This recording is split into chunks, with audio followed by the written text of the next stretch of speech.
We believe in a doctrine called dispensationalism. In other words, we believe in dividing verses to the right group of people and right time period. Because if you don't divide the verses, then you're going to combine all the verses together and come up with major wrong doctrine.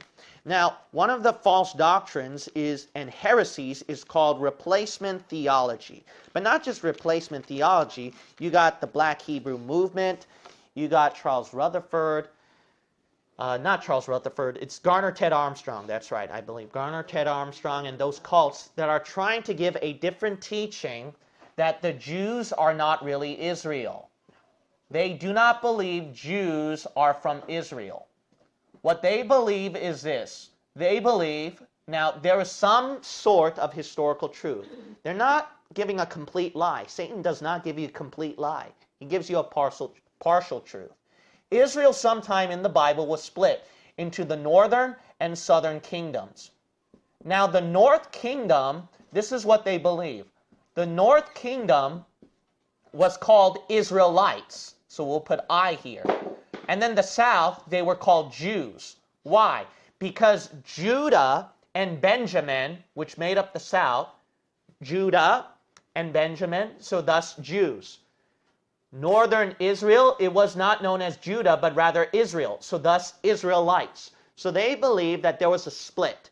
And then what they're trying to teach is that if you study later on in history, which now is not really history, this is now a myth, sometime in the split from the Israelites and Jews, then they're going to try to trace whether Black Hebrew movement, whether replacement theology, or this Ashkenazi Jewish garbage and from the Khazar theory and all this kind of stuff, that's where all those wacky heresies come from. And a lot of them, they like to start out with this, that Jews are not Israel because there was a split. However, the Bible shows differently. Look at Galatians chapter 1 and verse 13. For ye have heard of my conversation in time past in the what? Jews' religion. Okay, so Paul was from the Jews' religion. How that beyond measure I persecuted the church of God and wasted it. And profited in the what? Jews' religion. Now notice Paul's bragging about being in the Jews' religion as a faithful chief member with the Jews. Above many my equals in mine own nation. So he's saying the Jews' nation here. He's above them. Being more exceedingly zealous of the tradition of my fathers. Now let's see how Paul explains that, being a very religious zealot in the Jews' religion, what he calls it, of his nation, the Jews. Look at 2 Corinthians 11, verse 22. 2 Corinthians chapter 11 and verse 22. You'll notice that the Word of God is all over. The Word of God is all over.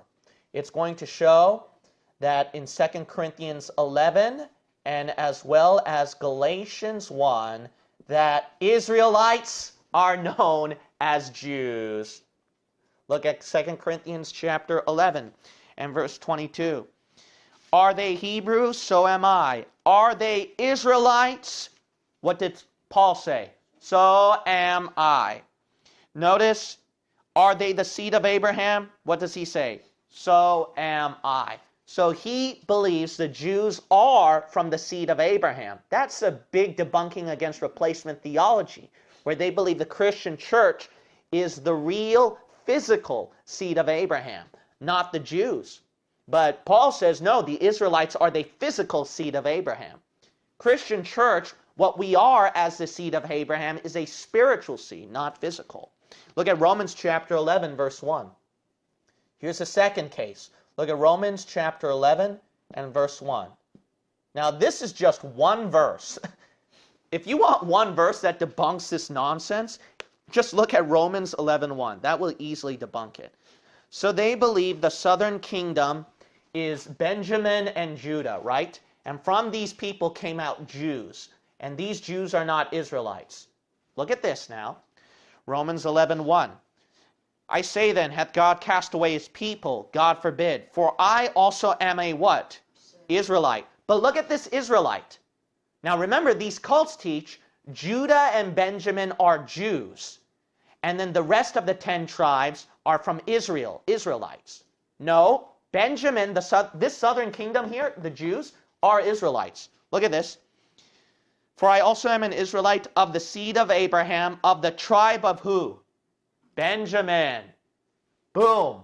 This so-called southern kingdom of Judah and Benjamin, who are Jews, oh, they're not Israel. Yeah, they are. Paul says, I'm an Israelite from the tribe of Benjamin. That's just one verse, and you're done.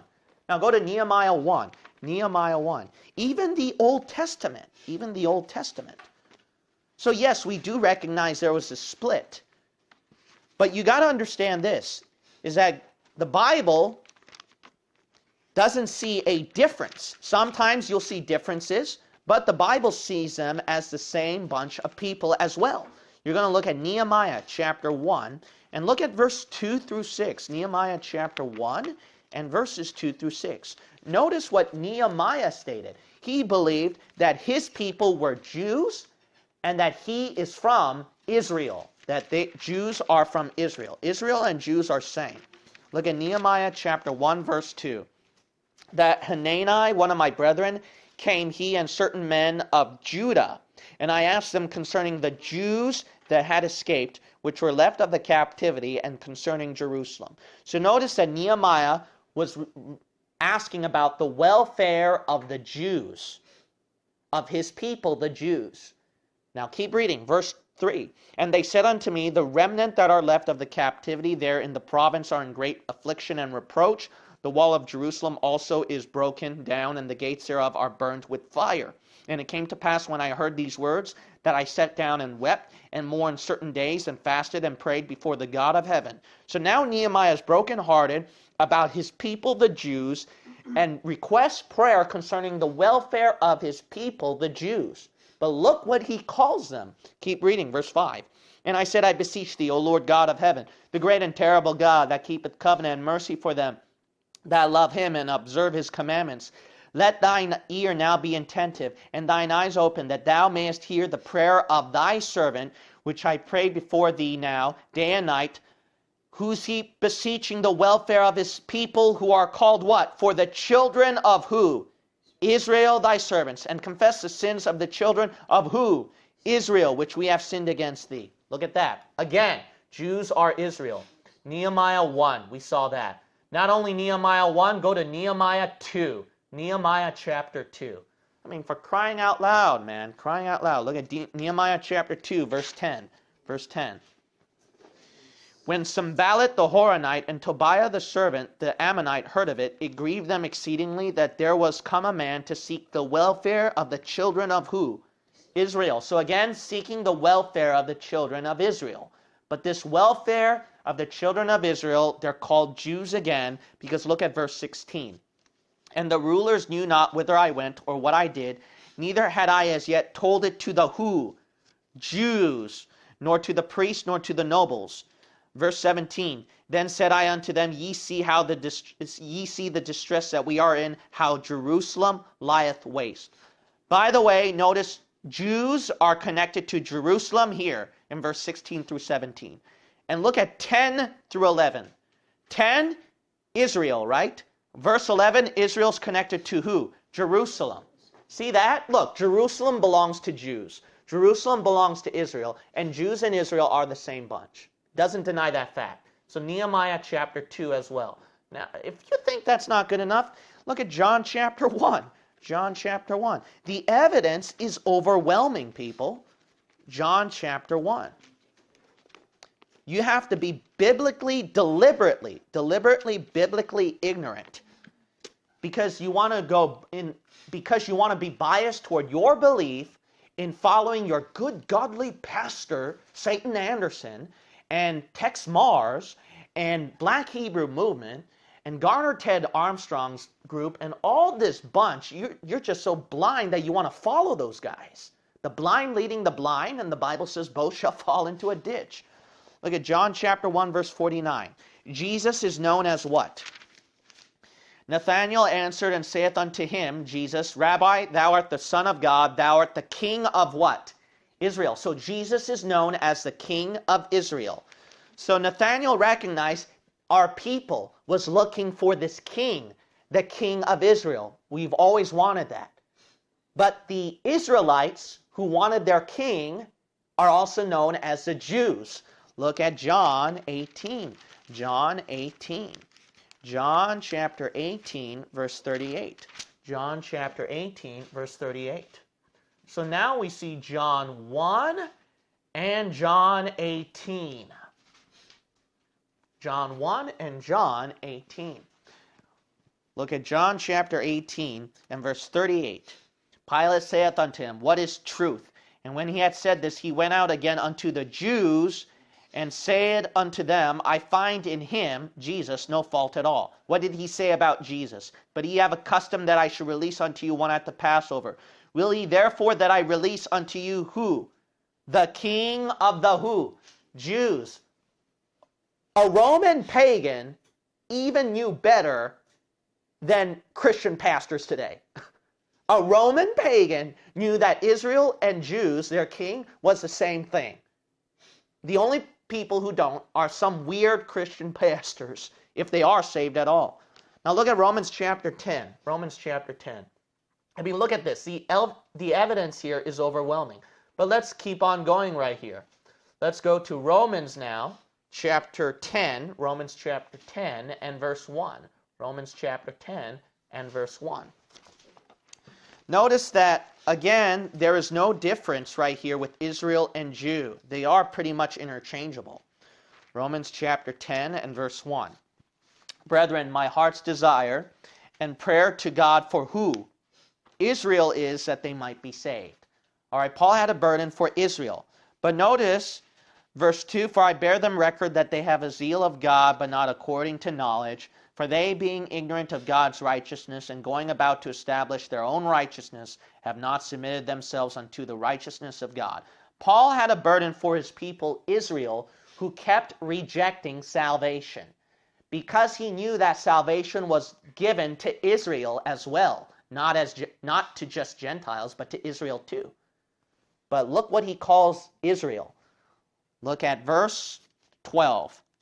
For there is no difference between the who, Jew, and the Greek, for the same Lord over all is rich unto all that call upon him. See that? When Paul had a burden for Israel to receive salvation, he realized that they were also known as Jews. So Romans chapter 10 shows that Israel is the same as Jews. Now we're going to look at one more. I mean, the evidence should convince you. Now go to Hebrews 11. Hebrews chapter 11. Verse 8. Hebrews chapter 11 and verse 8. By the way, look at this passage. This passage proves that even though that God knows there was a split, so the Bible realizes there was a split with north and south. So there was Judah and Benjamin and the remaining 10 tribes. But you know what he believes? He sees that, even though they split it, he still sees that as one and same Israel. He still sees them as one and same Israel. You want to bet? Go to Hebrews chapter 11 and verse 8. Notice right here in it shouldn't be chapter 11. I don't know why I wrote chapter 11. It should be chapter 8. Chapter 8 and verse 8. Notice what the Bible gave a new covenant. He's giving a new covenant to Israel and Judah. Verse 8, For finding fault with them, he saith, Behold, the days come, saith the Lord, when I will make a new covenant with the house of Israel and with the house of Judah. Here we can see the heretics going, oh, see, there's a difference with Israel and Judah, the Jews. Keep reading right here. He makes a new covenant with these two splits, north and south, Israel and Judah, but he still sees that new covenant he made with Israel and Judah as one and same Israel. Because keep reading. Not according to the covenant that I made with their fathers in the day when I took them by the hand to lead them out of the land of Egypt, because they continued not in my covenant, and I regarded them not, saith the Lord. For this is a covenant that I will make with who? The house of Israel after those days. Did it say house of Judah too, or just house of Israel? House of Israel. This new covenant, he first said the new covenant will be with the house of Israel and house of Judah. But as he continues to talk about this new covenant, He now doesn't see them as two distinct groups. He sees them as one and the same. He calls them house of Israel. So you see right here, even though they split, he still sees them as the one and same Israel right here. So they might argue, these cultics might argue, oh, you know, back then they were one and the same Israel, but after the Old Testament, they're not. What do you mean after the Old Testament? You saw New Testament, New Testament, New Testament. Not only just New Testament, but even Hebrews 8, which is future tribulation, future time period. Every dispensation, Old Testament, church age, future tribulation, they're still considered to be the one and same Israel to God's eyes. Jews are Israelites. Israel composes of Jews.